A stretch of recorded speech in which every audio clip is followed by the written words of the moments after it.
Había un cuarto en Medellín que no figuraba en ningún plano. No estaba en escrituras. No aparecía en registros. No tenía ventanas. No tenía cámaras. Y, según quienes lo conocieron, tampoco tenía testigos. Era un espacio rectangular, escondido dentro de una casa aparentemente común en el barrio El Poblado. Desde afuera, la vivienda parecía de clase media alta. Fachada blanca, jardín pequeño, portón metálico y un segundo piso discreto. Nada que llamara la atención. Pero detrás de una pared falsa, al final de un pasillo estrecho, comenzaba el verdadero corazón financiero del cartel. El cuarto del dinero. No era un lugar elegante. No había lujo. No había decoración. Solo concreto crudo, una mesa larga de madera gruesa, 3 sillas metálicas, una balanza industrial y varias lámparas colgantes que iluminaban directamente la superficie donde se apilaban los fajos de dólares. El aire olía a papel, humedad y ansiedad. Allí no se hablaba de asesinatos, no se hablaba de bombas, no se hablaba de política. Allí se hablaba de números, se contaban millones. El dinero llegaba en bolsas negras, en maletas discretas, a veces escondido dentro de cajas de electrodomésticos. Los vehículos entraban al garaje con normalidad. La puerta se cerraba, y nadie en la calle imaginaba que en el interior de esa casa se movían cifras que superaban el presupuesto de algunos municipios colombianos. Pero lo más extraño no era el dinero. Lo más extraño era lo que no había. No había cámaras de seguridad. En un cartel paranoico, obsesionado con la traición, lleno de escondites y compartimentos secretos, ese cuarto no tenía ni una sola cámara. ¿Por qué? Porque allí se contaba el dinero que no debía quedar registrado. Dinero que no era para pagar sicarios. Dinero que no era para sobornos directos. Dinero que no estaba en las cuentas oficiales del cartel. Era el dinero gris. El que se movía en silencio. El que financiaba decisiones que ni siquiera todos dentro de la organización conocían. Algunos dicen que solo 3 hombres podían entrar sin anunciarse. Otros aseguran que ni siquiera Escobar entraba cuando quería. Lo que sí está claro es que ese cuarto tenía reglas propias. Regla número 1. Nadie entraba armado. Regla número 2. Nadie hablaba de lo que veía. Regla número 3. Nadie preguntaba por las cifras finales.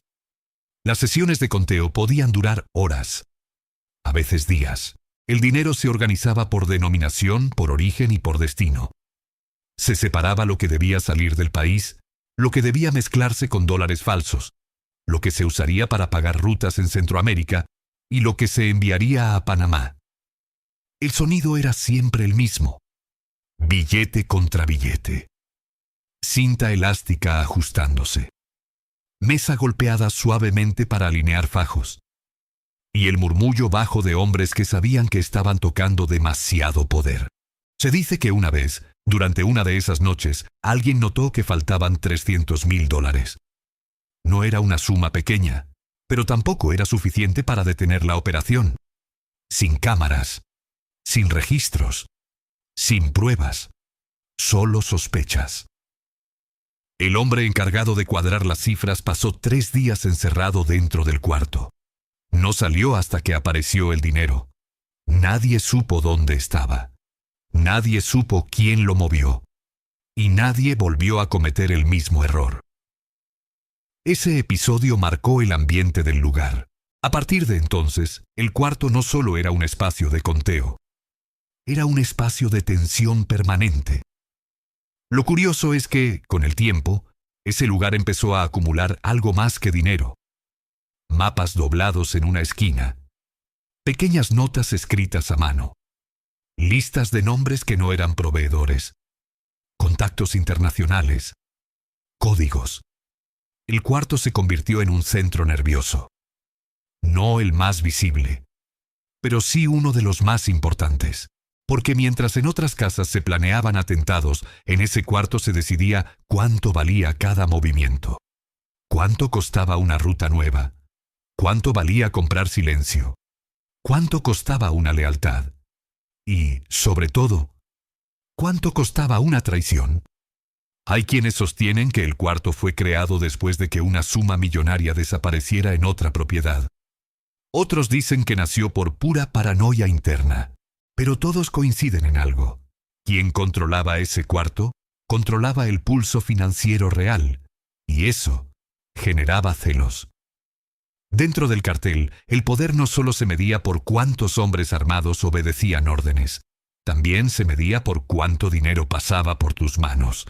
Ese cuarto convirtió a ciertos hombres en sombras poderosas, hombres que no aparecían en titulares, hombres que no disparaban, pero que decidían el destino de millones. Y como toda sala secreta en Medellín en los años 80, su existencia no podía durar para siempre. Alguien habló. Alguien sospechó. Alguien empezó a hacer preguntas. Pero todavía no era el fin. Apenas era el comienzo. Si esta historia ya te está atrapando, suscríbete al canal y acompáñanos hasta el final, porque lo que se descubrió dentro de ese cuarto años después cambió la forma en que se entendía el dinero del cartel. Y todavía no hemos llegado a la parte más inquietante. El cuarto no estaba hecho para impresionar. Estaba hecho para resistir. Después del incidente de los $300,000 desaparecidos, algo cambió. No en la estructura, no en las paredes. Cambió en las personas. La paranoia se volvió protocolo. Las sesiones de conteo ya no eran solo reuniones de cálculo. Se transformaron en rituales casi militares. El dinero llegaba, se vaciaba sobre la mesa, se alineaba en bloques perfectos y 2 hombres contaban, mientras un tercero observaba sin decir una palabra. El silencio era obligatorio. Solo se escuchaba el roce del papel y el leve chasquido de las ligas elásticas tensándose alrededor de los fajos. El encargado del cuarto, un hombre meticuloso, casi obsesivo, llevaba un cuaderno pequeño que jamás salía de allí. No anotaba cifras completas, solo códigos, combinaciones que solo él entendía. No eran números, eran referencias, fechas disfrazadas, iniciales incompletas. Si alguien robaba ese cuaderno, no entendería nada. El cuarto empezó a recibir más que dinero. Llegaban maletines con documentos, listas de rutas hacia Panamá y Aruba, contactos en México, nombres de intermediarios que jamás aparecieron en procesos judiciales. Se separaban sobres, uno para inversión, otro para operación, otro para emergencia. El dinero de emergencia nunca se tocaba. Era el fondo silencioso, el que permitiría desaparecer a alguien, comprar pasaportes, mover familias completas fuera del país si algo salía mal. Ese fondo estaba guardado en un compartimento dentro del mismo cuarto. No era un cofre grande, era una caja metálica empotrada en el suelo, cubierta con una losa que parecía parte del concreto. Solo 2 personas sabían cómo abrirla.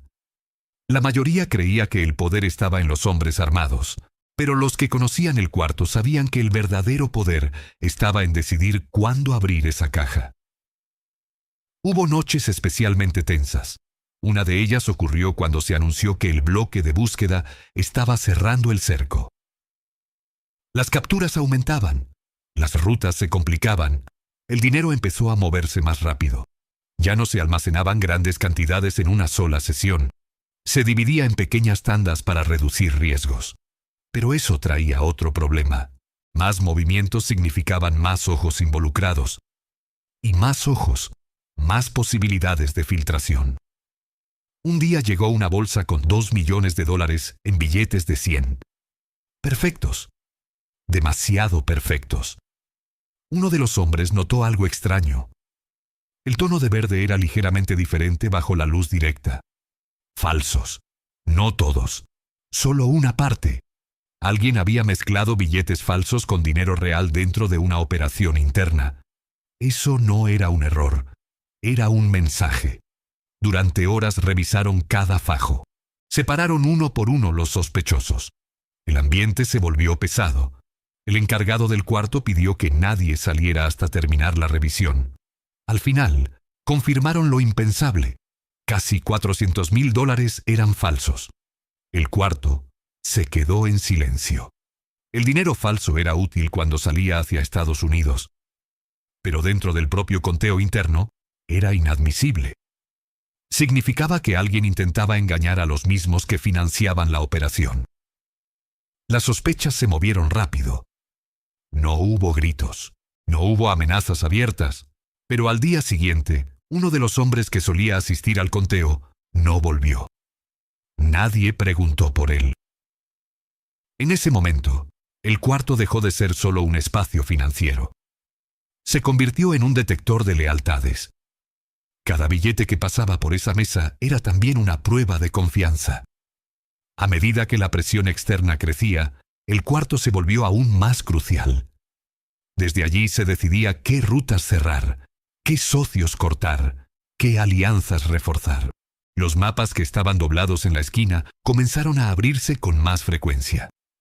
Se trazaban líneas nuevas hacia Centroamérica. Se marcaban puntos en la costa. Se anotaban tiempos de traslado. Y siempre, al final de cada sesión, el encargado cerraba la puerta, apagaba las lámparas y pasaba la mano por la mesa, como si asegurara que todo seguía en su lugar. Porque ese cuarto no podía caer. Si alguien externo descubría su ubicación, no solo encontraría dinero, encontraría la estructura invisible que sostenía todo. Y ahí estaba la verdadera fragilidad. Mientras afuera la guerra era visible, bombas, persecuciones, titulares, adentro la guerra era silenciosa. Era una guerra por control financiero. Y en esa guerra no siempre ganaba el más violento. Ganaba el que sabía contar mejor.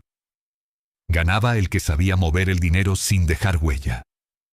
Ganaba el que entendía que el efectivo era poder líquido. Pero lo que nadie imaginaba era que el mayor peligro no vendría de la policía. Vendría desde adentro. Porque cuando el dinero se vuelve demasiado, incluso los leales empiezan a calcular. Y en ese cuarto, entre montañas de billetes, alguien empezó a hacer cuentas diferentes. Si crees que el peligro siempre viene desde afuera, espera a ver lo que ocurrió cuando una sola decisión interna puso en riesgo todo el sistema. Lo que pasó después dentro de ese cuarto cambió para siempre su destino. La traición no comenzó con un disparo, comenzó con un cálculo. Uno de los hombres que participaba en el conteo, callado, disciplinado, eficiente, llevaba meses observando algo que nadie más parecía notar. No era el volumen del dinero, no era el riesgo, era la proporción. Cada sesión manejaba cifras absurdas. 5 millones, 8 millones, a veces 12 en una sola noche. Y sin embargo, el control seguía siendo manual, visual, humano. No había cámaras, no había auditorías externas, no había registros digitales, solo confianza. Y donde hay confianza absoluta, hay vulnerabilidad perfecta. Ese hombre comenzó pequeño, ridículamente pequeño. Un fajo cada 3 sesiones. $100,000 en una estructura donde se movían 10 millones no levantaban sospecha inmediata. El truco no era sacar dinero, era redistribuir. Intercambiaba fajos originales por otros previamente marcados, no falsos, pero sí rastreables. Luego los movía fuera del circuito habitual, siempre en cantidades que parecieran errores de conteo. Errores humanos. Y los errores humanos eran comunes cuando se contaban millones durante horas. El problema fue que subestimó algo. El encargado del cuarto no confiaba en nadie, ni siquiera en sí mismo. Cada mes hacía un ajuste invisible. No revisaba billetes. Revisaba peso total. Sabía cuánto debía pesar una caja con 10,000 billetes. Sabía la variación exacta de humedad en el ambiente. Sabía cuánto cambiaba el papel bajo ciertas condiciones. Una noche, notó algo mínimo. Una caja pesaba 180 gramos menos de lo esperado. 180 gramos. Eso equivalía a poco más de un fajo. No dijo nada. No acusó a nadie. Solo cambió el procedimiento. A partir de ese día, el conteo dejó de ser por unidad. se convirtió en conteo cruzado. 3 personas contaban por separado el mismo bloque. Y al final, se comparaban resultados. La tensión se volvió insoportable. El hombre que sustraía dinero sintió el cambio inmediatamente. Su margen se redujo. Su riesgo aumentó, pero ya había cruzado el punto sin retorno. Porque cuando alguien roba en ese nivel, no puede simplemente detenerse. Detenerse significa dejar cabos sueltos. Significa que alguien más puede notar la diferencia. Significa convertirse en sospechoso. Así que decidió acelerar. En una sola sesión intentó mover casi $600,000. Fue su error. El conteo cruzado detectó la diferencia en minutos. El silencio que siguió fue más pesado que cualquier amenaza. Nadie gritó. Nadie golpeó la mesa. El encargado simplemente cerró el cuaderno, levantó la vista y dijo: «Aquí falta dinero». No preguntó quién. No necesitaba hacerlo. En ese cuarto la traición no se discutía. Se resolvía. Esa noche no hubo violencia visible. El hombre fue invitado a salir con 2 escoltas. La puerta se cerró.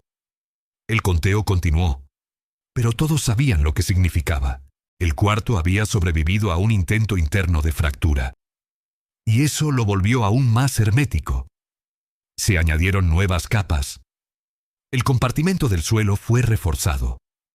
Los mapas fueron reemplazados por copias temporales que se destruían al terminar cada sesión. El cuaderno comenzó a escribirse con tinta que se borraba con calor. Nada podía quedar fijo. Nada podía convertirse en evidencia. Con el tiempo, el cuarto empezó a ser más que un lugar físico. Se volvió un símbolo, el símbolo de que el poder real no está en el arma, sino en la estructura. Mientras afuera los titulares hablaban de capturas y persecuciones, adentro el flujo financiero seguía funcionando con precisión quirúrgica. Y sin embargo, el verdadero problema no era la traición, era la visibilidad.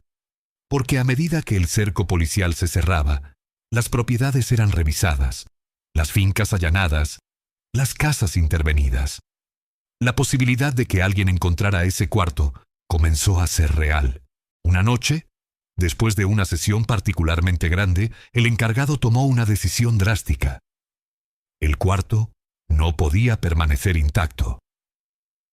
Se inició un plan de fragmentación.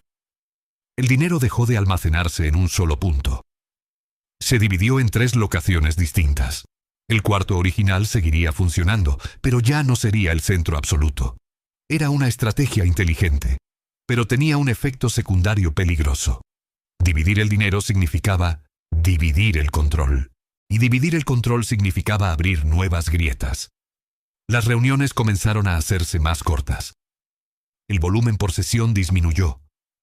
El ambiente cambió. Ya no había seguridad. Había supervivencia. El cuarto, que había sido el corazón financiero invisible, empezó a latir más rápido. Demasiado rápido. Porque cuando el dinero deja de ser abundancia y se convierte en urgencia, las decisiones se aceleran. Y las decisiones aceleradas casi siempre traen errores. Uno de esos errores no fue interno, fue estructural. Un detalle en la construcción. Una vibración en la pared. Un vecino curioso que notó movimientos nocturnos repetitivos. Pequeñas cosas. Insignificantes por separado. Peligrosas cuando se conectan.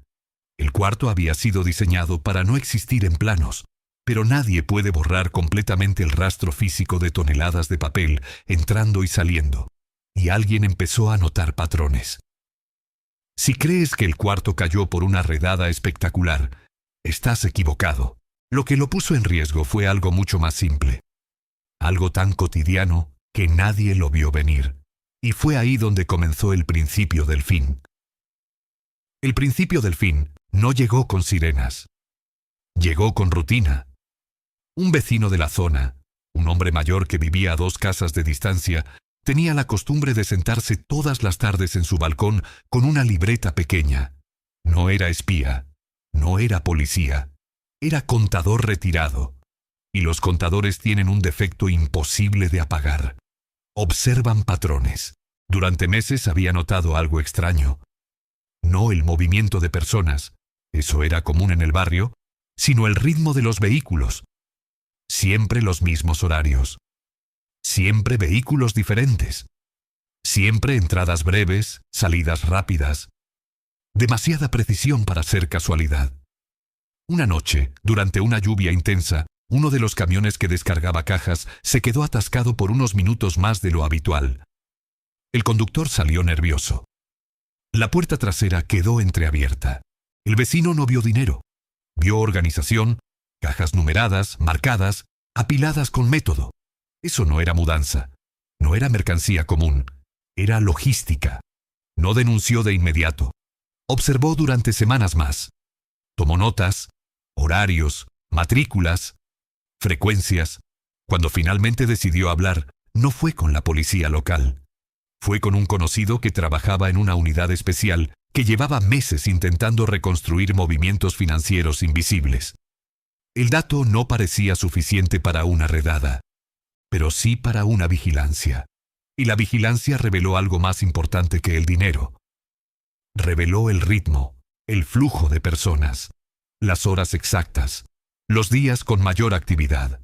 El cuarto no tenía cámaras, pero el barrio sí tenía ojos. Mientras adentro seguían contando millones bajo luz tenue, afuera comenzaba a armarse un mapa silencioso. La primera intervención no fue directa. Se cortó la energía eléctrica del sector durante 40 minutos, una noche clave. Dentro del cuarto hubo tensión inmediata. Las sesiones estaban calculadas al minuto. La oscuridad no era parte del plan.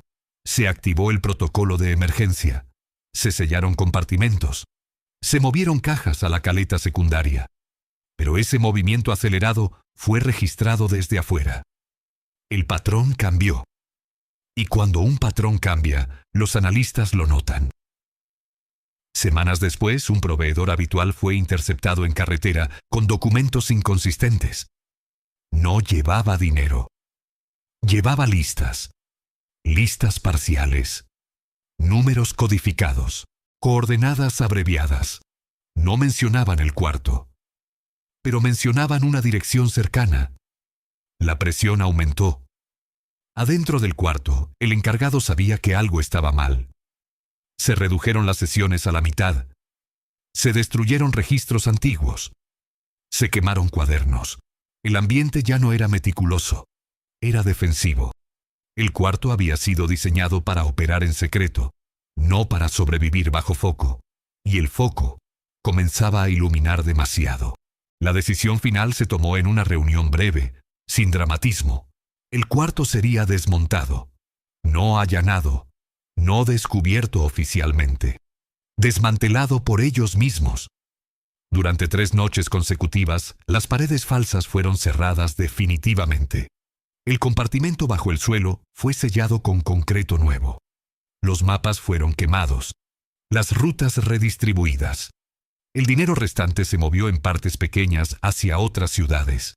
Cuando finalmente se realizó la intervención oficial semanas después, encontraron una casa común. Humedad en las paredes, muebles viejos, nada que explicara los rumores.